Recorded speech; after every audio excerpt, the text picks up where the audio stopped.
Welcome back everyone. आज का हमारा क्वेश्चन है discuss government initiatives for promoting efficient use of fertilisers in the context of adverse effects of growing fertiliser subsidies, suggest strategic recommendations for sustainable fertiliser management in future policies.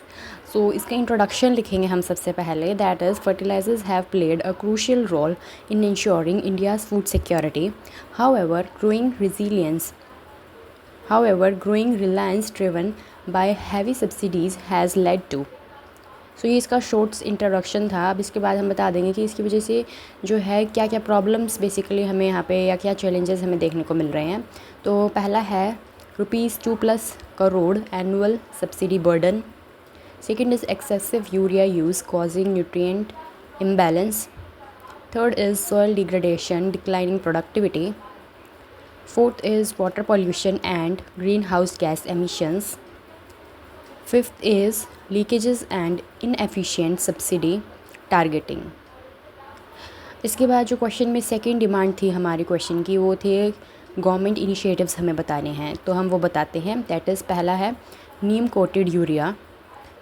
इसका थोड़ा सा इसके बारे में हम बता देंगे that it slows nitrogen release reduces losses.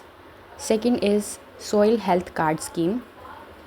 It promotes nutrient based application. Third is परंपरागत कृषि विकास योजना। So what does it do? It boosts organic farming. Fourth point is DBT in fertilizer. That is, it tracks actual sales, reduces leakages. Okay, अब question का जो next demand थी हमारी, that was strategic recommendation.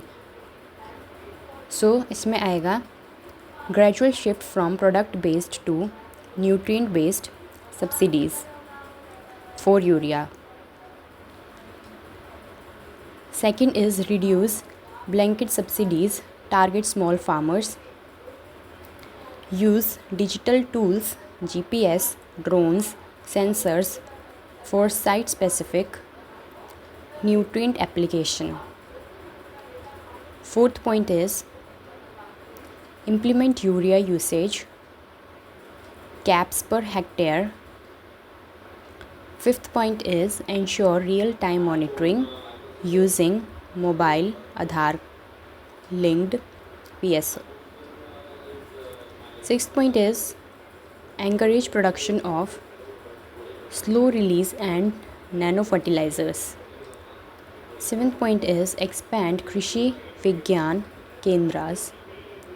Eighth point is introduce polluters pay principle for large scale misuse.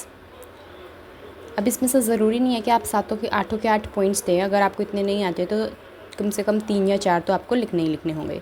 Last में हम इसका लिखेंगे conclusion, that is this slogan types. Thank you.